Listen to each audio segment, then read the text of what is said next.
सो सभी को नमस्ते। I hope my voice is clear to you. Okay. So बहुत अच्छा सब्जेक्ट है आज, तथास्तु।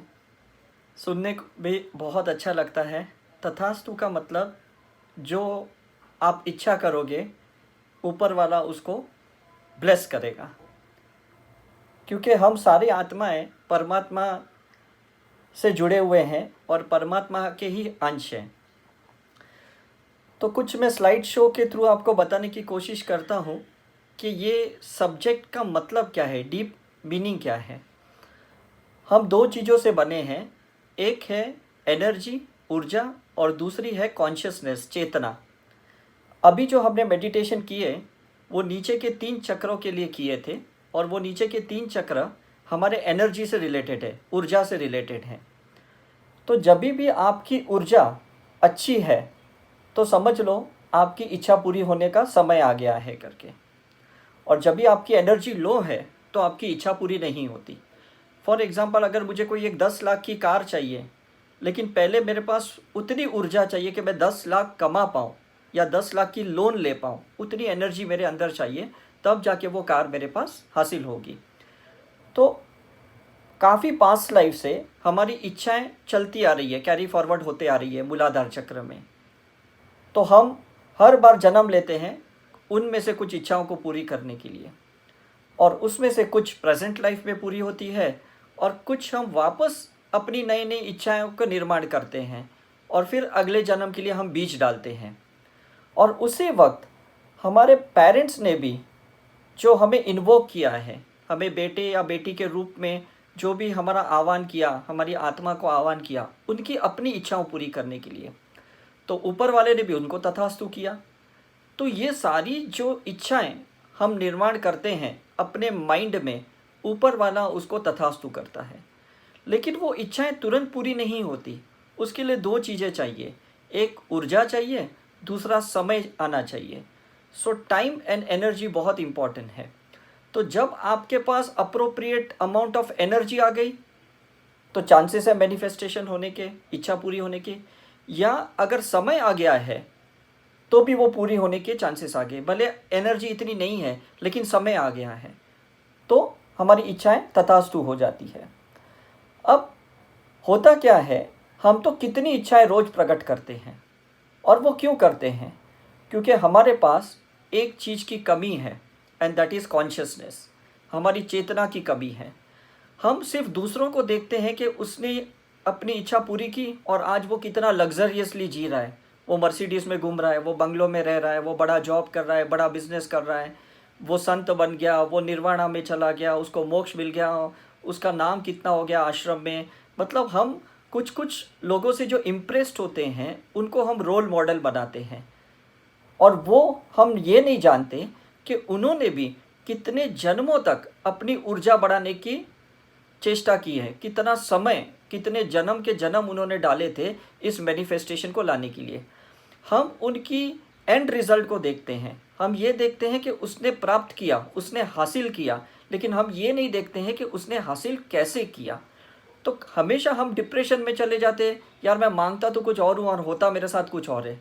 आपके साथ कुछ और नहीं होता है। आपने जो एंड रिजल्ट डाला है कि भाई मुझे अमिताभ बच्चन जैसा फेमस बनना है, या मुझे सचिन तेंदुलकर जैसा बनना है, या मुझे नरेंद्र मोदी जैसा बनना है, आप जो भी इच्छाएं डालते हो 101% एक एक कदम आप उसी की तरफ आगे बढ़ते जाते हो। लेकिन आप ये भूल जाते हो ये रास्ते वही हैं जो मंजिल तक पहुंचाएगी, लेकिन हम अपनी चेतना कम होने के वजह से ये उसको जान ही नहीं पाते कि एक्चुअली हम उसी पथ पे हैं और ऑन द वे हैं।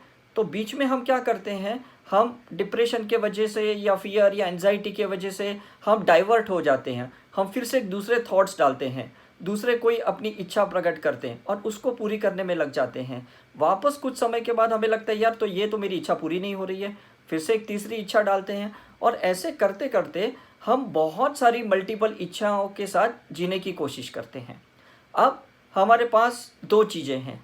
कौन सी दो चीज़ें? एक है हमारी चॉइस और एक है कॉन्सिक्वेंसेस। चॉइस का मतलब क्या है कि जो मैं इच्छा अपने माइंड में लाऊंगा वो चॉइस है। कॉन्सिक्वेंसेस मेरे हाथ में नहीं है, रिजल्ट मेरे हाथ में नहीं है। मैंने ये सोचा कि आज मैं ये खाना खाऊंगा, ये मेरी चॉइस है, लेकिन खाना अंदर जाने के बाद वो क्या करेगा, कॉन्सिक्वेंसेस, ये मेरे हाथ में नहीं है। एक लड़की ने सोचा मुझे ये लड़के के साथ शादी करनी है, ये इसकी चॉइस थी, लेकिन उस ससुराल में जाने के बाद उसके father in law, mother in law, sister in law, brother in law ये कैसे निकलेंगे, ये कॉन्सिक्वेंसेस है, ये उसके हाथ में नहीं है। तो हमारा प्रॉब्लम क्या है, हम चॉइस करने से पहले नहीं सोचते, चॉइस होने के बाद, चॉइस को एक्शन लेने के बाद हम बहुत दिमाग लगाते हैं और हम कॉन्सिक्वेंसेस को चेंज करने की कोशिश करते हैं और हम फ्रस्ट्रेट हो जाते हैं, यार ये मेरी सास बदलती क्यों नहीं, ये मेरा बेटा मानता क्यों नहीं है, ये मेरा हस्बैंड मानता क्यों नहीं है, ये मेरी वाइफ मानती क्यों नहीं है, ये मेरा वर्कर मानता क्यों नहीं है, ये बॉस क्यों मुझे परेशान कर रहा है। तो दिमाग पहले लगाओ, चॉइस के पहले। एक बार आपने चॉइस कर ली, उसके बाद आप दिमाग नहीं लगाना है। तो ये हमारी होती है कि अपनी फ्री विल होती है चॉइस की, और कॉन्सिक्वेंसेस डेस्टिनी होती है। तो आज यही हम यहाँ पे समझेंगे कि डेस्टिनी और फ्री विल में डिफरेंस कितना है। डेस्टिनी 30% है, फ्री विल 70% है। इसका मतलब क्या, फॉर एग्ज़ाम्पल हाइट जो मेरी है ये मेरी डेस्टिनी है। मुझे नहीं पता कि मेरे पैदा होने के बाद मेरी हाइट कितनी रहेगी, 4 फुट, 5 फुट, 6 फुट, 7 फुट, ये डेस्टिनी है। लेकिन वेट मेरा फ्री विल है, मेरा वज़न मुझे कितना रखना है, 60 रखना है, 70 रखना है, 80 रखना है, ये मेरा फ्री विल होता है। तो हमें कभी भी ये समझ में नहीं आता ये मेरे ज़िंदगी में डेस्टिनी क्या है और फ्री विल क्या है। अभी लॉकडाउन के समय भी आपके पास 24 आवर्स थे, आपके पास फ्री विल है। कुछ लोगों ने इस लॉकडाउन का बहुत अच्छा समय का इस्तेमाल किया, मेडिटेशन की, योगा किया, हमारे ऐसे प्रोग्राम्स अटेंड किए, कुछ लोगों ने वर्कशॉप किए, रिट्रीट्स किए और रोज़ रेगुलर प्रैक्टिस कर रहे हैं। कुछ लोगों ने अपनी चॉइस को इस तरह से रखा कि चलो रोज़ नए नए मूवी देखते हैं, अच्छा खाना पीना खाते हैं, ज़्यादा से ज़्यादा सोते हैं, आराम करते हैं, लोगों के साथ चैट करते हैं, फ़ोन पे बातें करते हैं, न्यूज़ चैनल देखते हैं। उन्होंने वो चॉइस करी। अब चॉइस मैंने कहा ना हमारे हाथ में है, फ्री विल हमारे हाथ में है, डेस्टिनी कॉन्सिक्वेंसेस हमारे हाथ में नहीं है। तो आप अभी भी अगर शायद कंफ्यूज्ड है तो मैं आपको बहुत एक ज़बरदस्त एग्जांपल देने वाला हूँ। सपोज़ आप कोई रेस्टोरेंट में जाते हो, तो रेस्टोरेंट में 4 लोग होते हैं। कौन? एक तो रेस्टोरेंट का मालिक होता है, ओनर होता है। सेकंड, रेस्टोरेंट का एक मैनेजर होता है जो हिसाब किताब करता है, जो कैश काउंटर पे बैठा है। तीसरा, वेटर होता है जो ऑर्डर लेता है। चौथा, किचन में कुक होता है जो खाना बनाता है। तो ये जो 4 किरदार है, ये चारों किरदार हमारे अंदर हैं। कैसे, मैं आपको बताता हूँ। जो ओनर है रेस्टोरेंट का, इसी तरह से हम आत्मा हैं। आत्मा ओनर है, वो अपना मन का मालिक है, ये पहली बात है। जो मैनेजर है रेस्टोरेंट का, वो हमारी फिज़िकल बॉडी है। मतलब फिज़िकल बॉडी हिसाब किताब करती है। आपने कुछ शक्कर वाला ज़्यादा खाया, नमक वाला ज़्यादा खाया, हर चीज़ का वो प्रतिक्रिया करती है, वो उसको रिएक्ट करता है। तो इसी तरह से मैनेजर भी क्या करेगा, जो कैश काउंटर पे बैठता है, जो चीज़ का आपने ऑर्डर दिया उसका वो आपसे दाम लेगा, उसका वो आपसे पैसे लेगा करके। तीसरा, वेटर। वेटर हमारा कॉन्शियस माइंड है, वो लॉजिकली सोचता है आज मुझे क्या खाना चाहिए, मेनू में तो इतना सब कुछ लिखा है, लेकिन मेरे पास मेरी भूख कितनी है, मेरे पास पैसे कितने हैं, इतना मैं उसको ऑर्डर देता हूँ, और मुझे क्या अच्छा लगता है, लाइकिंग डिसलाइकिंग है, उस हिसाब से मैं एक ऑर्डर देता हूँ। जैसे हमने वेटर को कॉन्शियस माइंड से ऑर्डर दे दिया, वो तुरंत जाता है किचन के अंदर और वो कुक को ये हमारा ऑर्डर पास आउट करता है। ये हमारा सबकॉन्शियस माइंड है, अचेतन मन है। अचेतन मन में एक बार कोई भी चीज़ आ गई, उसके बाद वो डायरेक्ट एक्शन लेता है, वो दिमाग नहीं लगाता है कि ये इसके लिए खाना सही है या गलत है। तो ये देखो बहुत इंपॉर्टेंट है। कॉन्शियस माइंड, लॉजिकल माइंड हमारा ही है, सबकॉन्शियस माइंड, कुक भी हमारा ही है, बॉडी भी हमारी है और आत्मा भी हमारी है। लेकिन किस तरह से हम अपनी चॉइसेस क्रिएट करते हैं और उस चॉइसेस के हिसाब से उसकी कॉन्सिक्वेंसेस, उसके रिजल्ट हम खुद ही क्रिएट करते हैं। लेकिन होता क्या है, हम लाइफ में दूसरों को ब्लेम करते हैं। हम हमेशा कहते हैं इसके वजह से मैं दुखी हूँ, इसके वजह से मैं लाइफ में आगे नहीं जा पाई, इसने मेरी लाइफ ख़राब की, स्पॉइल कर दी, ये अच्छा नहीं है, वो उसने मुझे चीट किया, उसने मुझे फ्रॉड किया। ये सारी चीज़ें हम ब्लेम करते हैं क्योंकि हम ये नहीं सोचते हैं ऑर्डर देने वाले हम थे, चाहे इस लाइफ में या कोई भी लाइफ में। तो रेस्टोरेंट में जब हम बैठते हैं और हम जब मेनू कार्ड देखते हैं तो 2-4 ऑर्डर हम दे देते हैं खाने के लिए, लेकिन बाकी काफ़ी चीज़ें हम और भी सोच के रखते हैं कि अगली बार मैं ये भी ट्राई करूँगा, उसके अगली बार मैं ये भी ट्राई करूँगा। तो इस हिसाब से हम सीड्स डाल के जाते हैं उस जगह पे, उस रेस्टोरेंट में, उस लोगों के साथ। तो इसी तरह से हमें बार बार आना पड़ता है, क्योंकि कुछ कर्म हमने काट दिए हैं और कुछ हमने बीच डाल के चले गए हैं। तो वापस हमें आना पड़ता है उसी जगह पे, उस कर्म को पूरा करने के लिए, उस डेस्टिनी को पूरा करने के लिए, क्योंकि आपने चॉइसेस डाली है। तो भगवान कहता है तथास्तु। आपने जो ऑर्डर दिया उसको भी तथास्तु, आपने जो फ्यूचर के लिए सोच के रखा है उसको भी तथास्तु, आपने वेजिटेरियन ऑर्डर किया या नॉन वेजिटेरियन उसको भी तथास्तु, आपको 2 चीज़ें खानी थी, आपने 10 चीज़ों का ऑर्डर दिया उसका भी तथास्तु।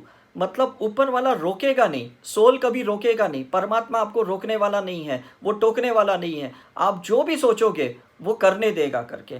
आपका वज़न अभी 60 केजी है, अगर आप 90 केजी भी कर लोगे, 110 भी कर लोगे, आत्मा इंटरफियर नहीं करने वाली है, परमात्मा इंटरफियर करने वाली नहीं है। ये जितना भी अभी डिज़ास्टर हुआ, ये जितने भी अभी अर्थक्वेक हुए, साइक्लोन आया है, या ये जितने भी अभी पानी का प्रॉब्लम, फ्लड आया है, ये एयर बॉर्न डिजीज़ आई है, जो वायरस आया है, ये सारी कॉन्सिक्वेंसेस है, ये सारे रिजल्ट है। तो अभी आप जो भी करोगे ये फ्यूचर के लिए करोगे। हो सकता है अभी आप ज़्यादा कुछ चेंज नहीं कर पाओ, लेकिन एक एक पर्सन अपने कर्म की साइकिल से बाहर आ सकता है। मेडिटेशन करते, योगा करते, हीलिंग करते हुए खुद बाहर आ सकता है। वो पूरी कलेक्टिव अनकॉन्शियस पैटर्न को चेंज नहीं कर सकता, क्योंकि इंडिया में 130 करोड़ की पॉपुलेशन है। ऐसे कितने कंट्रियों की कितनी पॉपुलेशन है, सभी ने मिलके जो भी प्रकृति को डैमेज किया है, जो भी उन्होंने चॉइस करी है, जो भी उन्होंने विनाश किया है नेचर के साथ, उसका ये कॉन्सिक्वेंसेस है, इसका ये रिजल्ट है। तो इतने सारे आत्माओं को मिलके वापस फॉरगिवनेस सीख करना पड़ेगा और ये कलेक्टिव पैटर्न को चेंज करना पड़ेगा। आप खुद साइकिल से बाहर आ सकते हो, आप वायरस को रोक नहीं सकते हो, आप नेचर को रोक नहीं सकते हो, लेकिन आप डिजास्टर से बाहर आ सकते हो, आप परेशानी से बाहर आ सकते हो, क्योंकि ये आपकी फ्री विल चॉइस है।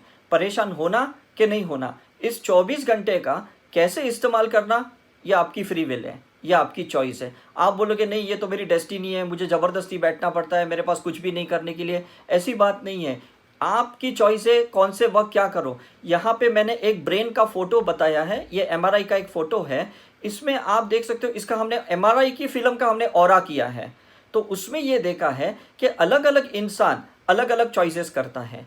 मतलब चॉइसेस 2 है, एक फायर की है, मैनिफेस्टेशन की, और एक कॉन्शियसनेस की है, स्पेस की है, मेडिटेशन की, स्पिरिचुअल इवोल्यूशन की। मतलब कुछ लोग अभी भी अपनी डिज़ायर्स को मन ही मन में क्रिएट कर रहे हैं, मैं ये करूँगा, वो करूँगा, ऐसा करूँगा, वैसा करूँगा। वो फायर एलिमेंट है जो yellow energy, orange energy create कर रहे हैं ऑरा में। और कुछ लोग इस लॉकडाउन पोजीशन में ध्यान साधना कर रहे, अपनी अवेयरनेस बढ़ा रहे, अपनी कॉन्शियसनेस बढ़ा रहे, अपना सेल्फ रियलाइजेशन प्रोसेस कर रहे, अपना सेल्फ ट्रांसफॉर्मेशन कर रहे, अपना खुद का करेक्शन कर रहे, अपने रिलेशनशिप को सुधार रहे हैं, अपनी माइंडसेट को चेंज कर रहे हैं। मतलब ये पूरी तरह से अपने अंदर परिवर्तन लेके आ रहे हैं। जैसे जेल में एक कैदी होता है, उसको 6 महीने की सज़ा दो या 7 साल की सज़ा दो, वो सज़ा कॉन्सिक्वेंसेस है, लेकिन उस वक्त जेल के अंदर वो क्या सोचे ये फ्री विल है उसके लिए।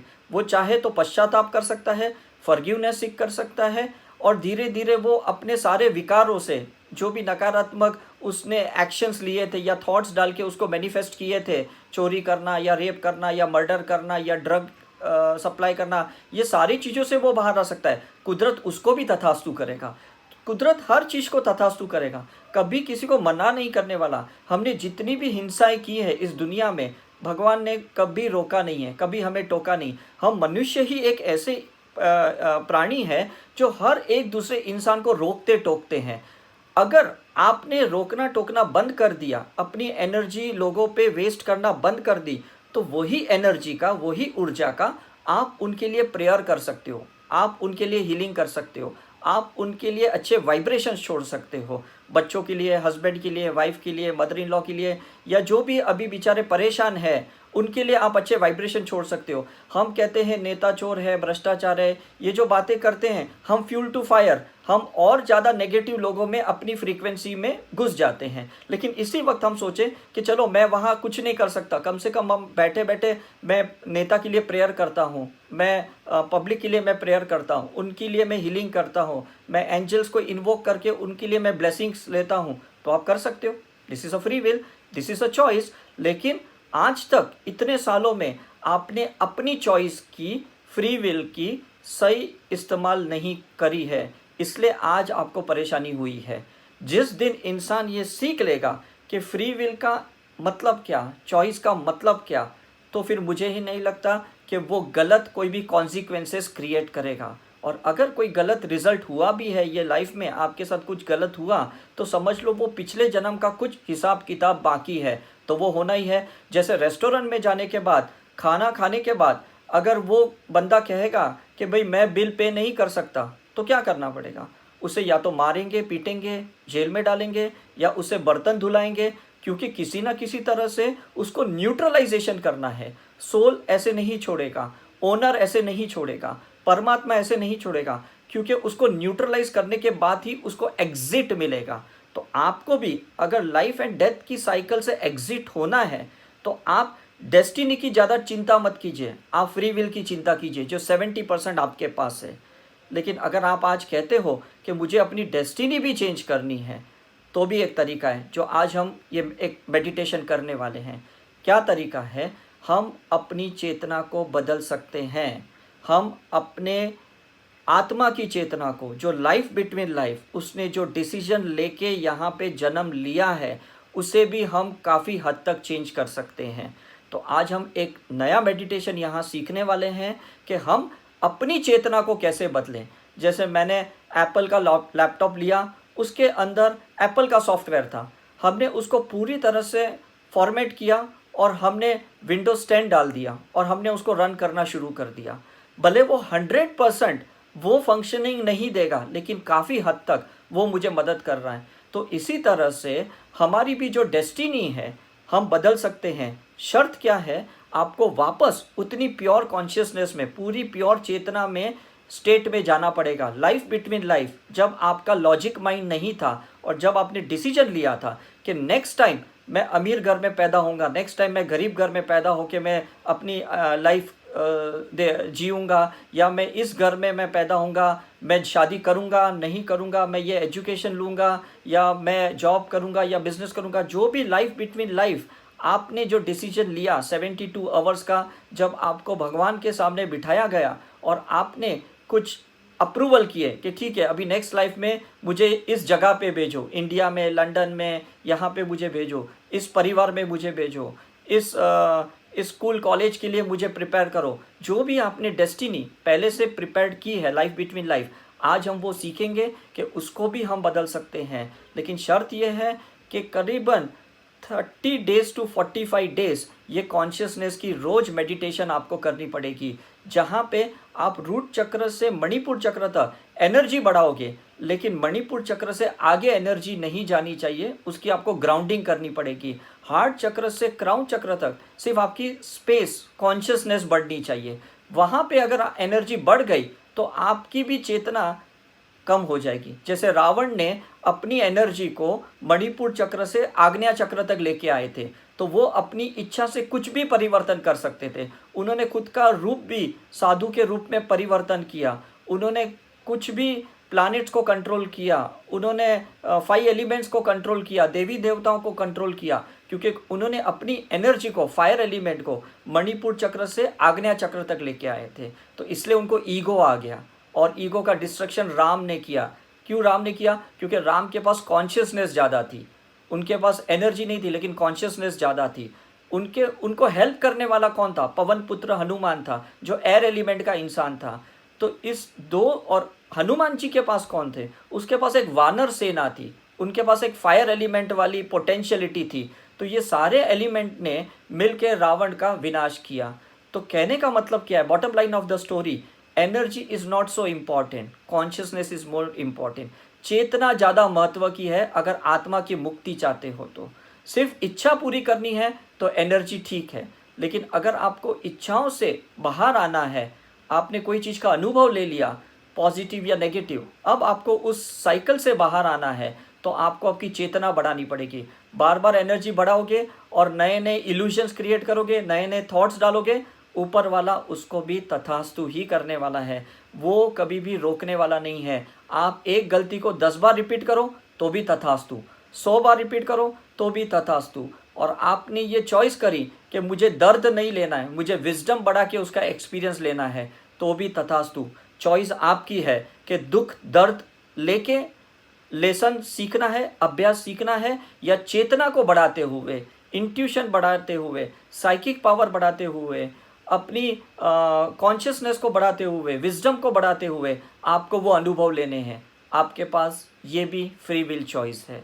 तो आइए हम सेकंड मेडिटेशन की तरफ जाते हैं, जहाँ पे आज हम कॉन्शियसनेस बढ़ाने के लिए सीखेंगे। और ये अगर सही में कुछ चीज़ें जो आपको बिल्कुल पसंद नहीं हैं और जो आप बदलना चाहते हैं, तो ये मेडिटेशन को 30 डेज़ टू 45 डेज़ करके देखिए, डेफिनेटली आपके अंदर चेंज आएगा। मैंने भी आज से 22 साल पहले यही मेडिटेशन किया था, क्योंकि मुझे मेडिकल प्रैक्टिस से स्पिरिचुअल प्रैक्टिस में आना था और मेरे लिए इतना इजी नहीं था। क्यों? क्योंकि 8.5 साल का अभ्यास जो मैंने किया था प्रेजेंट लाइफ में, पिछली लाइफ में मैंने काफ़ी लाइफ में ये थॉट्स डाले थे कि मैं साधु संत हूँ, काश मैं डॉक्टर होता तो मैं लोगों को डिग्री के मुताबिक लोगों को सिखाता। और मेरे पेरेंट्स ने भी मुझे इसलिए इन्वोक किया था क्योंकि मेरे पेरेंट्स को डॉक्टर बनना था, मेरे फादर को डॉक्टर बनना था, लेकिन वो नहीं बन पाए। तो उन्होंने शादी से पहले एक ऐसी इच्छा की थी कि मैं शादी के बाद अगर मुझे जो भी बच्चे होंगे मैं किसी भी तरह से उन्हें डॉक्टर बनाऊंगा। तो आज हम 3 भाई हैं, हम तीनों डॉक्टर बने, ये पेरेंटल इच्छा की वजह से। मतलब पास्ट लाइफ में मैंने सीड्स डाले थे, प्रेजेंट लाइफ में मैंने एजुकेशन ली, और मेरे पेरेंट्स ने भी वही थॉट्स डाले। हम तीनों की फ्रीक्वेंसी जब मैच हुई तो वो डेस्टिनी मैनिफेस्टेशन हुई। तो अगर हमें वो डेस्टिनी पसंद नहीं है तो आइए हम अपनी चेतना बढ़ाते हैं, अपनी कॉन्शियसनेस बढ़ाते हैं, अपनी आत्मा का पावर बढ़ाते हैं, और हम रीप्रोग्रामिंग सोल में करते हैं। अब तक तो हमने माइंड में रीप्रोग्रामिंग किया, आज हम अपनी सोल में रीप्रोग्रामिंग करना सीखेंगे। So I hope the concept is very clear कि ओनर हम हैं, मैनेजर भी हम हैं, वेटर भी हम हैं, और कुक भी हम हैं। You don't have to blame any one in the life. जो भी आपने ऑर्डर किया है बस उसी का आप बिल पे कर रहे हो। आपने खाया या नहीं खाया उसका बिल नहीं पे करते हो, जो आपने ऑर्डर किया है उसका आप बिल पे करते हो। तो जो हमने सीड्स पहले डाले हैं पिछले जन्मों में, उसका आज हम यहाँ पे कर्म क्लियरेंस कर रहे हैं, या जो भी प्रेजेंट लाइफ में आपने जो थॉट्स डाले हैं उसका आपने डेस्टिनी बनाई है। तो आइए हम आज सीखते हैं कि किस तरह से हम अपनी डेस्टिनी को चेंज करें और अपनी लाइफ को पूरी तरह से रीप्रोग्रामिंग करें। गुरु नानक जी ने भी यही किया, महावीर बुद्धा ने भी यही किया, जीसस ने भी यही किया, तो हम भी वो कर सकते हैं, क्योंकि हमारे अंदर भी परमात्मा का ही अंश है। समझ में? वंश भले हम पेरेंट्स के हैं लेकिन अंश तो हम परमात्मा के हैं। So I hope the concept is very clear कि तथास्तु क्या है। ऊपर वाले से मांगने से पहले 10 बार सोचना। एक बार अगर आपने मांग लिया वो तथास्तु करेगा। आप जिससे जो भी कुछ मांगते हो वो यूनिवर्स तथास्तु वो पूरा करने में पूरी कायनात को वो जुड़ा देगा, क्योंकि हर चीज़ इस यूनिवर्स में अवेलेबल है। आपकी इच्छा है, आपको क्या चाहिए, उसी चीज़ का आपको कॉन्सिक्वेंसेस, आपको कर्म को फेस करना पड़ेगा। आप उससे पीछे नहीं हट सकते हो, क्योंकि चॉइस करने के बाद जो आपने एक्शन लिया है उसी एक्शन का रिएक्शन आपके हस्बैंड, आपके वाइफ, आपकी मदर इन लॉ, आपके बच्चे, आपके रिलेटिव्स, यूनिवर्स, सब कुछ उसी चीज़ को रिएक्ट करता है जो चीज़ की आपने एक्शन करी है। तो एक्शन लेने से पहले 10 बार सोचिए, और सोचने से पहले भी अपनी पहले चेतना बढ़ाइए, अपनी अवेयरनेस बढ़ाइए, अपनी जागरूकता बढ़ाइए कि सही में ये सोचना ज़रूरी है, ये मांगना ज़रूरी है। क्योंकि अगर ये मैं मांगूंगा, अगर डूवर्स बन जाओगे तो इसका क्या कॉन्सिक्वेंसेस मैं फेस कर पाऊंगा कि नहीं कर पाऊंगा? नहीं कर पाऊंगा। तो let me not ask to the universe to manifest it. So thank you very much. Let us proceed for the meditation and go ahead. Thank you.